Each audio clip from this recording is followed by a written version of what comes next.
Buenas tardes, ingeniera Anabel Mesa Guevara. Nosotros somos alumnos de la Universidad Central de Nicaragua y venimos a presentar el trabajo de estadística, método de distribución de muestreo. Los integrantes del grupo somos Brian Gustavo Talavera, Laitza Nayeli Alvarado y su servidor Andrés Ernesto. Cálculo de la muestra. Determinar el tamaño de la muestra que se va a seleccionar depende de ciertos factores como el tamaño de la población. Depende de la población objetivo y la población muestra. Margen de error.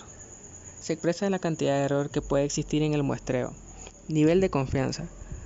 Son niveles aleatorios utilizados para acortar un valor determinado, es decir, una alta probabilidad. Desviación estándar. Es el índice numérico sobre la dispersión de datos de un conjunto numérico. Calcular la muestra. Calcular la muestra posee dos fórmulas. El cálculo de la muestra sin conocer el tamaño de la población, en donde Z es el nivel de confianza, P la probabilidad de éxito, Q probabilidad de fracaso, D la precisión. El cálculo de la muestra conociendo el tamaño de la población, en donde N es el tamaño de la población, Z el nivel de confianza, P la probabilidad de éxito o proporción esperada, Q la probabilidad de fracaso y D la precisión. Bueno, ahora veremos qué es un muestreo. El muestreo es un conjunto de métodos realizados para obtener una muestra finita de una población, con el fin de estimar valores llegando a un aproximado. Esto para calcular las características que es evidenciable en la población. Elementos necesarios para realizar un muestreo. Selecciona la actividad a observar. Debe existir claridad a la hora de escoger la actividad o el suceso. Definir la población objetiva. Aquí se diferencia la población objetivo del tipo de población en estudio. Seleccionar un procedimiento, definir el tamaño de la muestra y escoger las unidades muestrales. El muestreo es de vital importancia, ya que puede examinar de una manera un poco más detallada las características de una población, obtener datos, desarrollar y culminar hipótesis, entre otros. Para desarrollar el muestreo existen diversas formas por las cuales se obtienen datos con márgenes de error mínimo y todo con el fin de estimar valores. Debido a que no pueden examinar la población total en cuanto a la característica asignada en el muestreo por estas razones. Es imposible conocer el número exacto de personas que presentan esas características. Se ahorra tiempo, disminuye el margen de error. Esto en dependencia de cuánto exactos sean los datos proporcionados y cuál finita sea la muestra. Existen también tipos de muestreo. El muestreo probabilístico es un tipo de muestreo que utiliza la selección aleatoria, cuyo requisito principal es que todos en la población tengan la misma oportunidad de ser seleccionados y se realiza de diversas formas. El muestreo aleatorio simple es uno de los métodos de selección más sencillos, ya que se basa en elegir de manera aleatoria a los individuos de la muestra, en donde se le otorgará un número a cada individuo. Ejemplo, para tomar una muestra de 50 estudiantes sobre una población de 200, se asigna número y se escogen 50.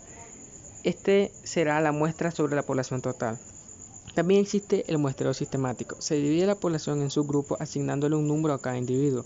Luego el número escogido de manera aleatoria será el que se presenta como muestra de su subgrupo. Ejemplo, tenemos una población de 50 personas, entonces conformaremos 5 grupos de 10 personas. Cada uno luego le asignamos números del 1 al 10 a cada persona. Entonces al escoger un número aleatorio dentro de ese rango, la persona que posee ese número será la muestra de cada grupo. También existe el muestreo estratificado. Se divide a la población por grupos o subgrupos que comparten ciertas características. Además se utiliza el muestreo aleatorio simple para elegir un individuo de cada estrato. Y el muestreo por conglomerado. Se utiliza cuando no es posible o viable elaborar un listado exacto de los elementos que conforman la población. Tipos de muestreo. El muestreo no probabilístico. Es un tipo de muestreo que utiliza esta selección que no permite que todos los individuos de la población tengan la misma oportunidad de ser seleccionados, ya que se selecciona a aquellos que cumplan con ciertas características que cumplan con la lista de diversas formas. Ejemplos de muestreo no probabilístico son un muestreo por cuota. Por medio de este nos aseguramos que la muestra sea equitativa y proporcional, de acuerdo con las características, cualidades o rasgos de la población a estudiar. Ejemplo, se posee a los empleados de una empresa, el 40% hablan inglés y español, mientras el otro 60% solo habla español. Entonces se selecciona la cantidad que sea proporcional a la población, esto en dependencia del resultado buscado. El otro muestreo es el muestreo de bola de nieve. En este caso se le pide al primer elemento de la muestra que seleccione a alguien que cumpla con las características que debe poseer la muestra total. Ejemplo, se busca tomar a individuos que hablen 4 idiomas para conformar la muestra. Entonces se busca que el primer individuo reconozca estas características y seleccione al otro elemento y así sucesivamente hasta cumplir con la muestra. El muestreo probabilístico y no probabilístico posee ventajas y desventajas. A continuación pasaremos a ver las ventajas y desventajas del muestreo probabilístico. Algunas ventajas es la forma más sencilla de armar una muestra. La forma en que se representa a los elementos de la muestra es alta. Por ende, es más fácil ponerla en práctica. No requiere marco muestral en algunos casos. Y se toma en cuenta todas las partes que conforman a la población. Debido a esto, es bastante precisa. Desventajas del muestreo probabilístico. Puede ser poco preciso y puede ser difícil calcular o interpretar sus resultados.